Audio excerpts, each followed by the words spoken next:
Olá, amigos, sejam todos bem-vindos a mais uma conexão semanal com a Torá e também com o Zohar. Nós estamos na porção de Vaishlach, tá bom? A partir do capítulo 32, verso 4 do livro de Gênesis, até o capítulo 36, verso 43. Muito bem, o nome da Parashá, Vaishlach, significa e enviou, tá? Ou ele enviou. E aqui nós aprendemos que Jacó retorna à Terra Santa após uma estadia de 20 anos em Harã e envia mensageiros, né? O que é interpretado por muitos comentaristas da Torá como anjos, tá? Ao seu irmão Esaú, na esperança de uma reconciliação. No entanto, seus mensageiros relatam que seu irmão está a caminho, né, de Jacó com 400 homens armados. Jacó, então, ele se prepara para a guerra, ele ora e envia um grande presente a Esaú, né? Constituindo de centenas de cabeças de gado, com o objetivo de apaziguá-lo. Naquela mesma noite, Jacó ele transporta sua família e posses através do rio Yabok. No entanto, ele permanece para trás e encontra o anjo que incorpora o espírito de Esaú, com quem ele luta até o amanhecer. Jacó sofre então uma deslocação no quadril, mas vence esse ser sobrenatural, que ele então concede o nome Israel, que significa aquele que prevalece sobre o divino. Essa é uma das interpretações e uma das traduções do nome Israel. Muito bem. Jacó e Esaú se encontram, se abraçam, se beijam, mas seguem caminhos separados. Jacó compra um terreno perto de Shechem, cujo príncipe coroado, também chamado Shechem, rapta e violenta a filha de Jacó, Diná. Os irmãos de Diná, Shimon e Levi, vingam o ato matando todos os habitantes masculinos da cidade, depois de torná-los vulneráveis, convencendo-os a se circuncidarem. Jacó, ele continua sua jornada, e nós lemos que Rachel morre ao dar à luz seu segundo filho, Benjamim, e é enterrada em uma sepultura à beira da estrada perto de Betlehem. Reuven, né, um dos filhos de Jacó, perde o direito de primogenitura porque interfere na vida conjugal do seu pai. Jacó então chega a Hebron e a seu pai, Yitzhak, que mais tarde então morre aos 180 anos. Rivka, né, a esposa de Isaac, já havia falecido antes da chegada de Jacó. Então a nossa paraxá, a porção dessa semana, ela conclui com um relato detalhado das esposas, filhos e netos de Esav, né, de Esaú, as histórias familiares, né, do povo de Seir, entre os quais Esaú se estabeleceu, e uma lista dos 8 reis que governaram o Edom, a terra dos descendentes de Esav, de Esaú e também Seir. Okay? Então, esse basicamente é o resumo da porção dessa semana, aquilo que nós lemos, né, de forma literal na porção de Vaishlach. Bom, o primeiro tópico, né, que eu queria trazer um pouquinho aqui para vocês, para a gente poder entender de uma forma um pouco mais profunda, né, os ensinamentos dessa porção de Vaishlach, é o seguinte. Então, nós aprendemos, né, dos nossos sábios que Yaakov, antes de reencontrar com Esaú, envia mensageiros com uma mensagem de humildade e transparência, que diz o seguinte, eu vou ler aqui para vocês o trecho, que vocês vão encontrar em Gênesis capítulo 32, verso 5. Assim dirás ao meu senhor Esaú, assim diz teu servo Jacó, com Lavan morei e tardei até agora. Alguns comentaristas se perguntam por que foi necessário para Jacó mencionar sua estadia com Lavan, né, com o sogro dele. O Or Ahaim sugere que, ao compartilhar suas experiências, né, com o irmão, Jacó queria mostrar a Esaú que ele ainda o considerava um irmão de confiança, na esperança de dissipar o ressentimento que havia entre eles. O grande comentarista Urashi, ele oferece duas interpretações sobre esse verso. Primeiro, né, ele indica que Jacó não alcançou uma posição de grande importância ou riqueza, ainda se considerando um estrangeiro, e, portanto, Esaú não deveria vê-lo como uma ameaça. Em uma segunda abordagem, Urashi sugere que Yaakov estava, na verdade, afirmando sua força espiritual, por ter o quê? Mantido, né, os mandamentos divinos, mesmo longe, né, e vivendo na casa de Lavan, que, como nós bem sabemos, tratava-se de uma pessoa extremamente negativa. O Kli Yakar, né, um outro grande sábio, debate essas interpretações de Rashi, porque na visão dele, essas duas parecem contraditórias. No entanto, ele conclui que, na verdade, elas são complementares. Então, ao mesmo tempo que Yaakov queria transmitir para o irmão dele a ideia de que, olha, ainda que a gente tenha tido alguma desavença no passado, eu ainda confio em você como irmão, e mais do que isso, eu passei todos esses anos vivendo na casa de uma pessoa extremamente negativa e consegui manter, sabe, os meus valores, consegui manter a minha conexão com o Criador, independente da influência negativa que eu recebia a todo instante. Nós aprendemos, amigos, na ética dos pais, no Pirkei Avot, o seguinte: este é o caminho da Torá. Come o teu pão com sal, bebe a tua água com medida. E este ensinamento sugere o quê? Sugere que nós, alunos de Torá e Kabbalah, tenhamos um estilo de vida simples, que favorece principalmente o estudo da Torá. O Midrash Shmuel enfatiza que até as pessoas mais ricas, elas, na verdade, deveriam limitar, né, ou seja, fazer restrição de prazeres de natureza material para se dedicar ao estudo da Torá. O Maimônides, o Ramban, ele vê essa máxima como, na verdade, um chamado para persistir no estudo da Torá, independentemente das condições da vida material da pessoa.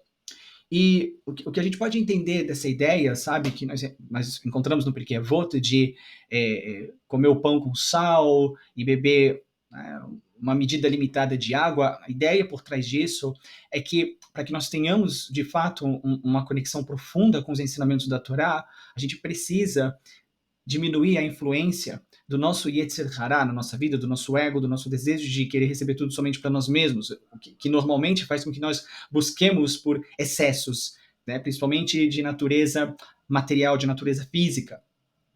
Por isso a recomendação, né, dos sábios para aqueles que estão no caminho da Torá, olha, uma maneira de você conseguir ter um engajamento mais profundo com a Torá é através do trabalho e do esforço de diminuir o seu ego, de diminuir o seu desejo de querer excessos, de querer uma conexão exclusivamente com coisas que trazem prazer instantâneo e imediato ao seu corpo físico. Que à medida que você tiver controle sobre isso, né, você vai poder aumentar a sua própria conexão com a Torá e, como consequência, aumentar a sua conexão com o próprio Criador. Então, vamos ao ensinamento prático em relação a esse primeiro tópico, tá?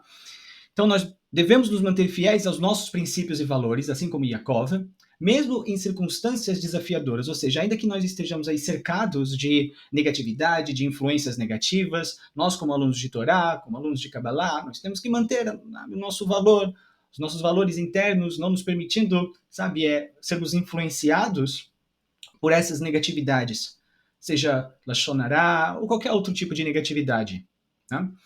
Porque assim como Jacó manteve sua integridade espiritual, apesar das provações com Lavan, nós também somos chamados a perseverar na observância das mitzvot, dos preceitos, dos mandamentos divinos e na busca do crescimento espiritual, independente das tentações e dos desafios desse mundo físico, desse mundo material. Tá? Existe um verso que nós encontramos na própria Torá, no livro de Gênesis, no capítulo 18, verso 19, que diz assim: guarda o caminho do Senhor para praticar a justiça e aquilo que é o correto.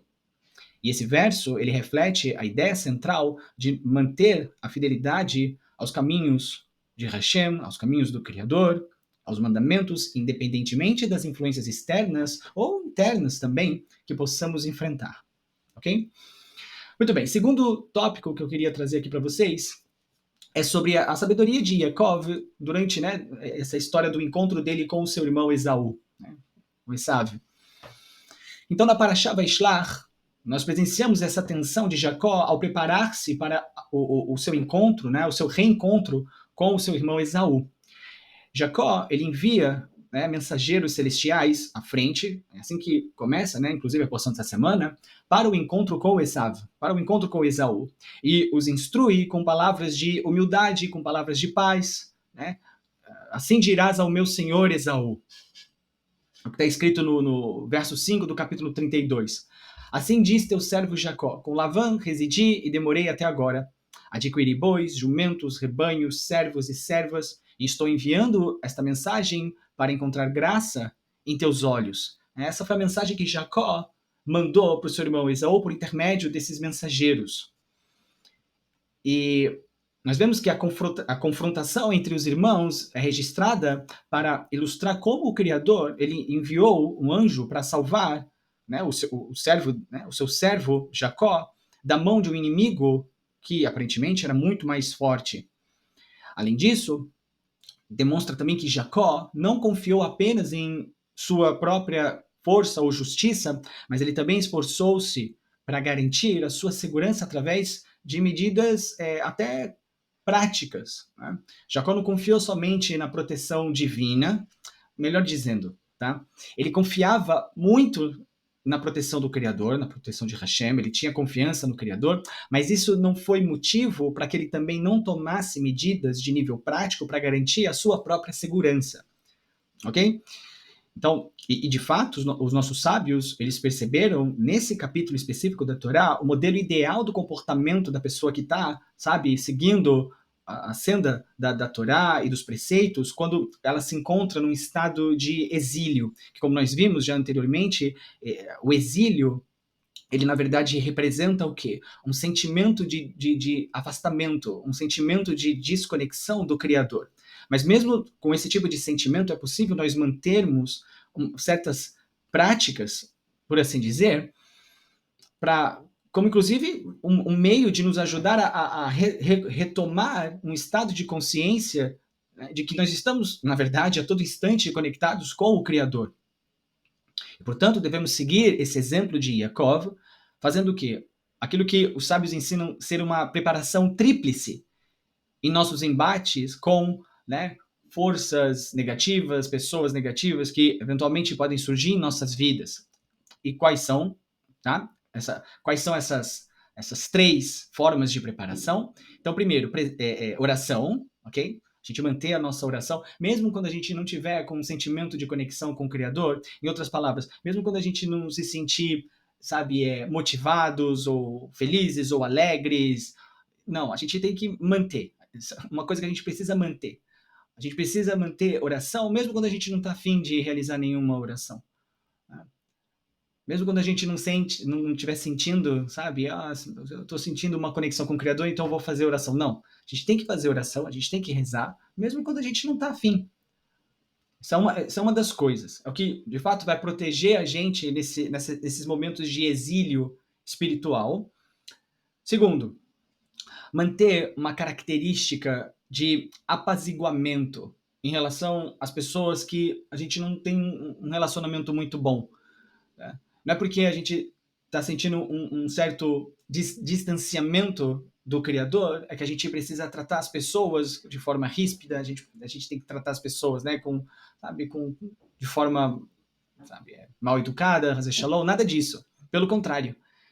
Se a gente está sentindo um certo distanciamento do Criador, a gente precisa manter o hábito da oração constante e também nos esforçarmos para tratar as pessoas de forma o quê? Tranquila, com boas palavras, manter a nossa gentileza com as pessoas, principalmente pessoas que a gente, sabe, não tem muita afinidade, como foi no caso de Jacó com Esaú. E, finalmente, não obstante, precisamos também estarmos preparados para eventuais conflitos. A gente precisa, sabe, estar com um nível de controle emocional, né, correto, em equilíbrio emocional, né, para possíveis conflitos, para possíveis argumentos. Não é porque a gente está longe do Criador, entre aspas, né, num estado de exílio, que num conflito a gente vai perder a cabeça. Né? Num conflito, primeiro que ergue a voz, já perdeu a batalha, já perdeu ali o confronto. A ideia não é a gente fugir da batalha, fugir do conflito, no caso dela surgir, no caso dela aparecer, mas nos mantermos íntegros e emocionalmente equilibrados no momento que o conflito ele acontecer. Mas para isso é importante que uma preparação prévia para essa batalha, para esse conflito, né, seja realizado. Então você vai manter a sua oração em dia, mesmo quando você não estiver se sentindo afim de fazer isso. Você vai manter a sua gentileza em relação às pessoas, principalmente aquelas que você não tem, né, uma certa afinidade. E você também não vai abrir mão de estar sempre trabalhando o seu emocional, né? E todas essas três coisas você deve manter mesmo em um estado de consciência de exílio, mesmo que você não esteja sentindo que naquele momento, naquele período, naquela semana, naquele dia, você não está com uma conexão forte com o Criador. Essa é a ideia. O versículo em hebraico que nós encontramos no verso, em que Jacó envia, né, essa mensagem então para Esaú por intermédio desses mensageiros, é lido garti em hebraico, né, garti, que significa residir como um estrangeiro. E esse termo implica o quê? Permanecer, né, como um ger, né, que significa estrangeiro em hebraico. E dessa forma, então, Jacó lhe comunicou: eu não me tornei um grande príncipe e nem alcancei um status elevado, eu me mantive como um estrangeiro, né, uma pessoa de fora, um outsider, na casa de Lavan. Portanto, você não precisa me odiar por ter recebido a bênção que Isaac me forneceu, porque ela ainda não havia se cumprido até então. E é interessante notar que a palavra hebraica gerti, utilizada nesse verso, tem o valor numérico 613, né? Que se a gente pega a palavra gerti, gimel, resh, tav e yud, e faz ali uma inversão dessas letras, a gente forma tariag. E tariag é 613. Como nós sabemos, são 613 preceitos que existem na Torá.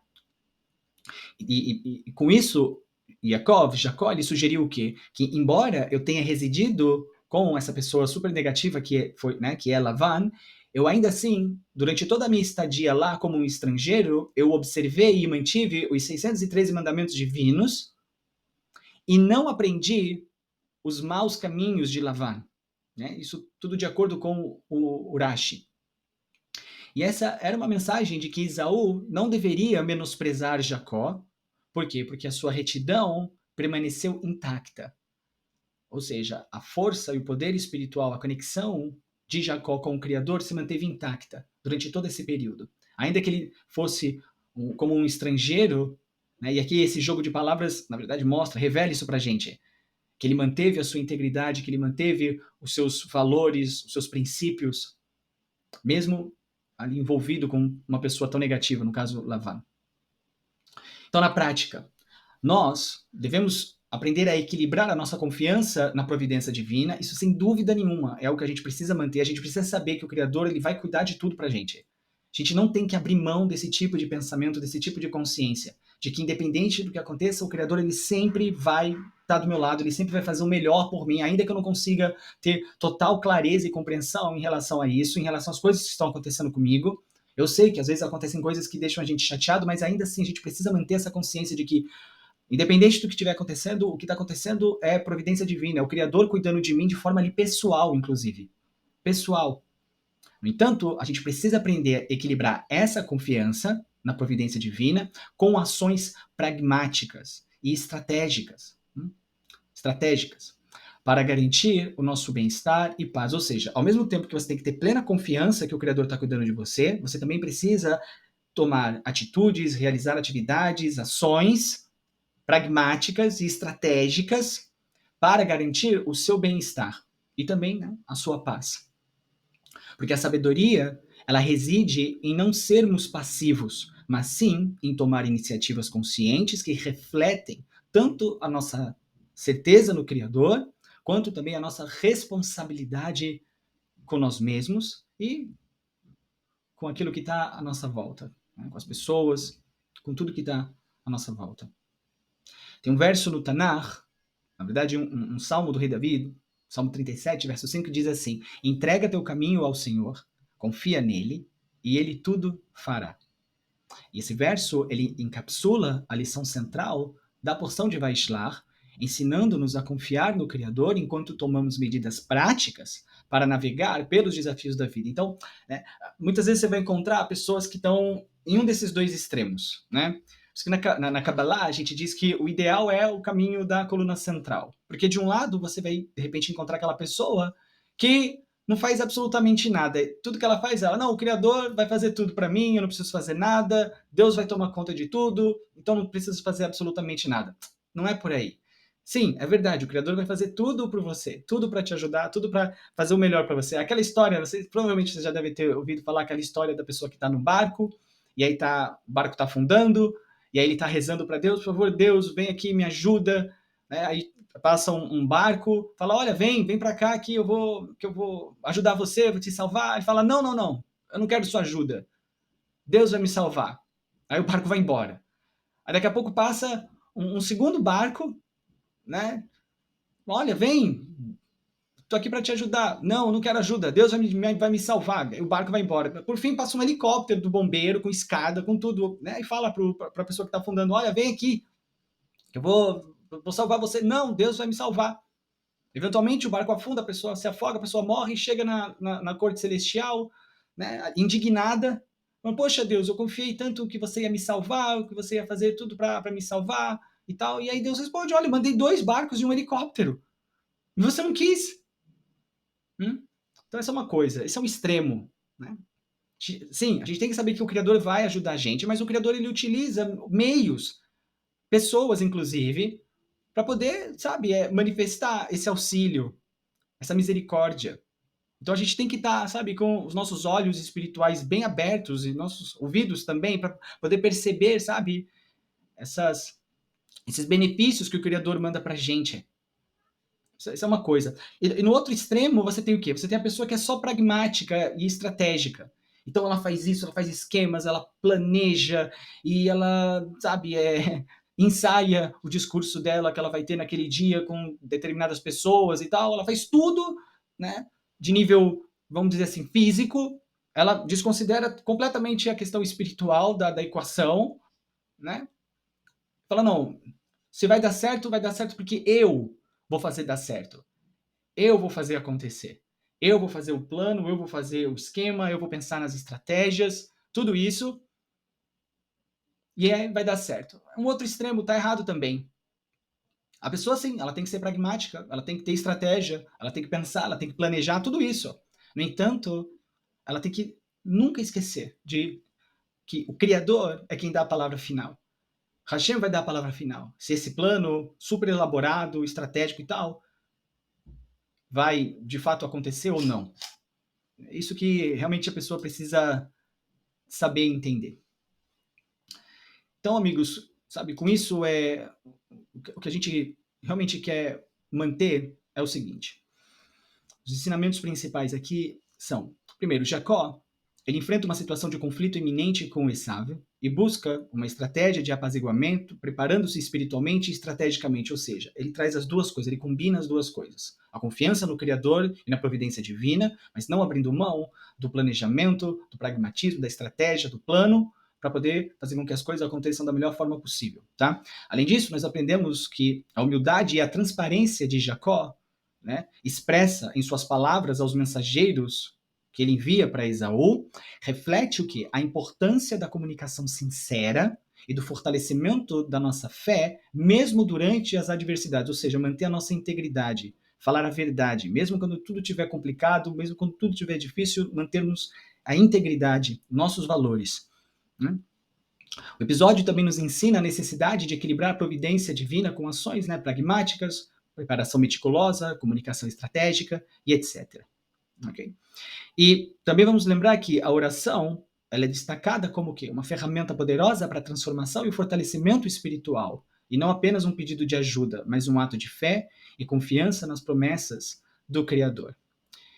Então, para a gente poder encerrar, deixar uma mensagem para a gente realmente poder refletir ao longo dessa semana, que em nossa jornada, certamente nós iremos enfrentar desafios e momentos de tensão que parecerão intransponíveis. Que a história de Jacó, sabe, realmente nos inspire a buscar a paz com coragem, com humildade, equilibrando nossa confiança no Criador com ações concretas e bem pensadas. Vamos nos lembrar de que a oração não é o último recurso, mas é uma expressão que é poderosa da nossa certeza e um veículo para a transformação. E que possamos, como Jacó, perseverar e prevalecer, mantendo nossos valores e integridade intactos. E que nossas vidas reflitam a sabedoria e a resiliência que ele demonstrou, como nós inclusive lemos no livro do profeta Jeremias, no capítulo 33, verso 3, que diz assim: clama a mim, e responder-te-ei, e anunciar-te-ei coisas grandes e firmes que não sabes. Então que, sabe, esse ensinamento nos guie e também nos sustente para sempre. Tudo de melhor sempre e até o nosso próximo encontro. Tchau, tchau.